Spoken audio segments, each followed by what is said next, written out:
Welcome to the debate. Open your phone. Open that dating app. Look at all those faces sliding across the glass. Hundreds of them. But ask yourself, are you looking for a human being or are you shopping for a ghost? Tonight, we explore the ancient curse of Pygmalion and how the algorithm of modern romance is guaranteeing that an entire generation will die alone. Yeah, it is an incredibly dark premise, but a necessary one. Right. So we are taking the classical Greek myth of Pygmalion, right? The master sculptor who basically became deeply disgusted by the flaws, the complex realities of real women. Right, the propotides. Exactly. And so he retreats into total isolation and he carves this flawless marble statue named Galatea, and of course falls hopelessly in love with it.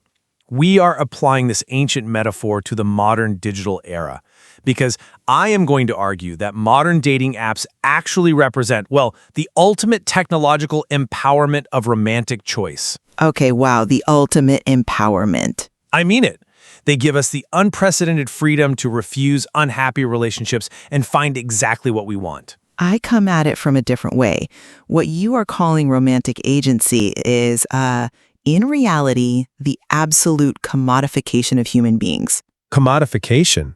That is a strong word. It is accurate, though. I mean, we are trapped in a modern Pygmalion nightmare. We are actively rejecting real humans to worship flawless digital profiles. Well, let us look at the historical reality first, because I think the critique of modern dating apps suffers from a profound historical amnesia. How so? Up until, 50 or 60 years ago, the sociological rule of romance was basically the proximity effect. You married the person who lived on your street or who went to your church or who your parents introduced you to. Yeah. Right. Geography, class structures, economic dependencies, all of these force the vast majority of people to settle for compromised and frankly often deeply unhappy relationships. Okay, I agree with the history, but that does not mean the alternative we have built is somehow liberating. It is a massive expansion of choice. Yes, the proximity effect dictated historical romance. But look at the mechanics of the platforms we have replaced it with. You are arguing for philosophical freedom, but users are behaving entirely like consumers in a digital marketplace. I mean, the user interface of Tinder or Bumble is functionally identical to e-commerce. Wait, functionally identical? That is a bit of a stretch. You are not buying a person with a credit card. No, but the psychological mechanism of evaluation is identical. You scroll, you evaluate based on superficial, standardized metrics, and you discard. It is an initial filter, not a purchase. It is the romantic equivalent of fast fashion. Human beings are being presented as cheap to acquire, easily discarded, and consumed entirely without meaning. I see why you think that, but let me give you a different perspective on this idea of the catalog. Let us look at another area where we have infinite choice: literature. Literature, okay. We do not call having access to a global library of books a curse just because we cannot possibly read them all. We call it education. We call it an unparalleled triumph of access. The library analogy sounds great in theory. Let me finish the thought. Because the mechanism of choice matters here. If I walk into a library with 10,000 volumes, I am not paralyzed by the tragedy of unread books. Right. I am empowered to find the exact genre, author, and narrative that resonates with my mind. Why should access to a global pool of potential partners be viewed as a tragedy? Because books are static. Wait, why is romantic choice uniquely demonized in this context? In every other aspect of human life, career, geography, media, we celebrate the expansion of choice as the ultimate good. I will tell you why. Because books are static and human attraction is dynamic. And when you treat humans like a library catalog, you trigger the paradox of choice. The Barry Schwartz concept. Exactly. Having a vast catalog does not empower the searcher. It degrades their ability to value the choice they actually make. Are you saying that having more options automatically makes us less capable of loving someone? I am saying that is exactly how the psychological trap functions. The paradox of choice, mathematically, increases opportunity cost. Sure, basic economics. Right. When you have two options and you pick one, you miss out on the other. But when you have 1,000,000 options, the psychological weight of the 999,999 options you are not choosing that creates a burden of regret. An immense, crushing burden of regret. It creates a persistent, pervasive illusion that a better option, like a slightly taller, slightly funnier, slightly wealthier option, is always just one swipe away. But isn't that chronic dissatisfaction you were describing just the friction of the filtering process working in real time? Let us be realistic about human nature. Realistic how? We all have specific needs, values, and deal breakers. In the past, you might spend 6 months dating someone only to discover a fundamental incompatibility in life goals or values. But that is not what is happening on these apps. Think about the last time you observed anyone using these platforms. They are making quick judgments, sure. They are not filtering for profound moral compatibility or aligned life goals. They are filtering based on a slightly awkward opening message, a bad angle in a second photo. Or a niche hobby. Exactly. A niche hobby they do not immediately understand. That is an interesting point, though I would frame it differently. The ability to quickly evaluate and move on is, well, data-driven dating. Data-driven dating? Yes. If I know what I want and I see a red flag or an incompatibility right there on the screen, why is it a moral failing to bypass the friction that used to cost people years of their lives? Because you are not bypassing friction, you are bypassing humanity.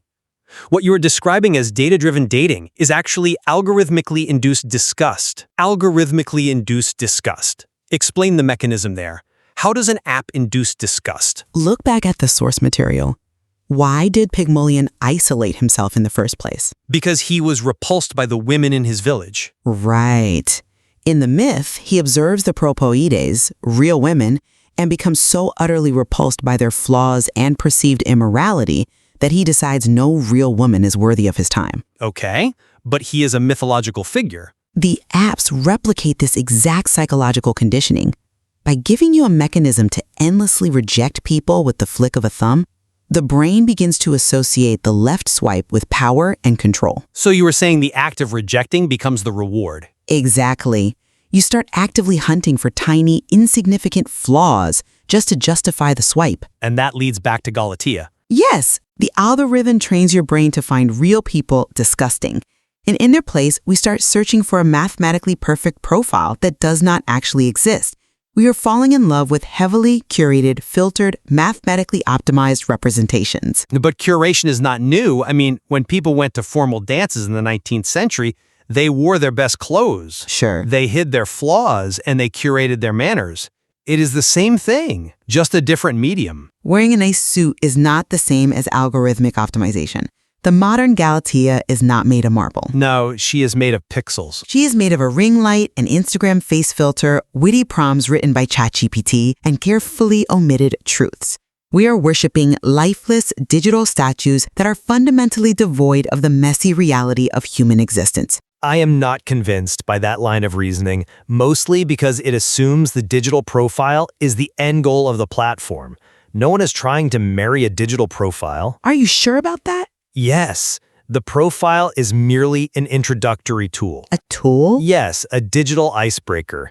It is the modern equivalent of catching someone's eye across a crowded room. Exchanging a brief smile before deciding whether to walk over and introduce yourself. I do not see it that way. It is a doorway, not the destination. The digital profile is meant to lead to real-world warmth, to a physical coffee date, to a genuine human connection. I am sorry, but I just do not buy that. Let me tell you why. The platforms are not structurally designed to be doorways. They are structurally designed to be behavioral sinks. Behavioral sinks. Now who's being cynical? It is just economics. If you walk through that doorway and successfully match with your perfect partner on day one, the company's business model collapses. You delete the app, they lose ad revenue, they lose a data point, and they lose a subscriber. So your argument hinges on the idea that tech companies are actively preventing matches? That seems incredibly conspiratorial. They need success stories to market the app. They need some success stories, sure, but the underlying architecture relies on keeping the vast majority of users inside the addictive loop of swiping. It is operant conditioning. Wait, when you say operant conditioning, you're talking about casino psychology, right? Exactly. Variable ratio schedules. This is the exact mechanism that makes slot machines addictive. Because the reward is unpredictable? Yes. If the app gave you a great match every single time you opened it, you would get bored or you would pair off and leave.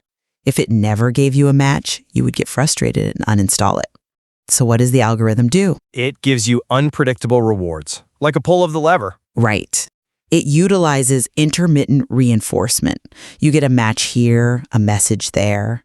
A notification lights up your screen, giving you a tiny hit of dopamine. Okay, but dopamine from a match is a good feeling. But the dopamine spike does not come from the match itself.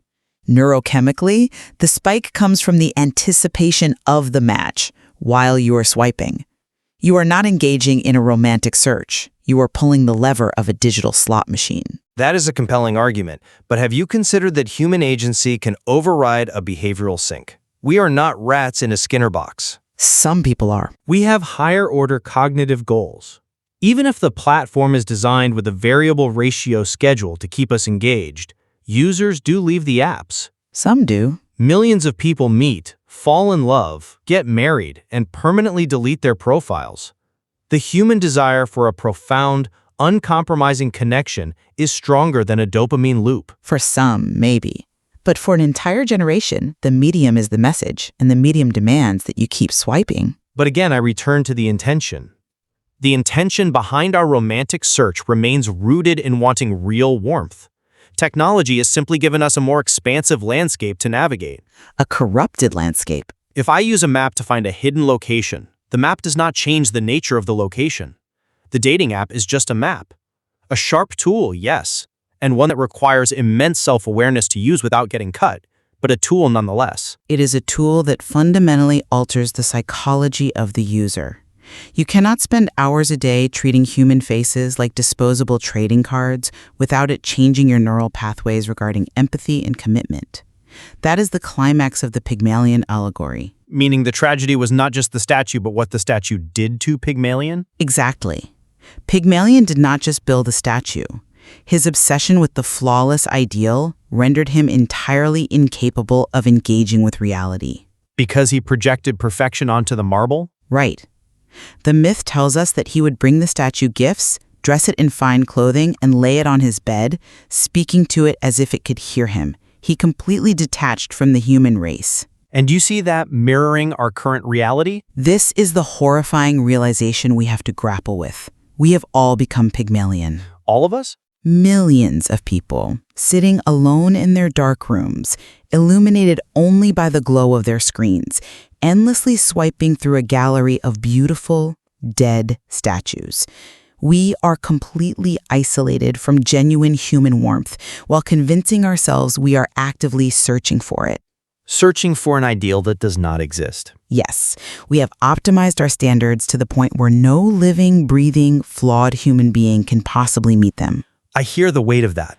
The sociological reality you are presenting outlines a striking tension. On my side, the core argument holds that the refusal to settle for an unhappy match is a triumph of modern agency. A theoretical triumph, maybe. But the intention is noble. The pursuit of an uncompromising, deeply compatible human connection made possible by unprecedented access. And the reality is that the mechanism of that choice has cannibalized the capacity for connection. In treating human beings as disposable commodities to find an impossible ideal, we have engineered our own profound loneliness. It seems we arrive at a fascinating point of convergence.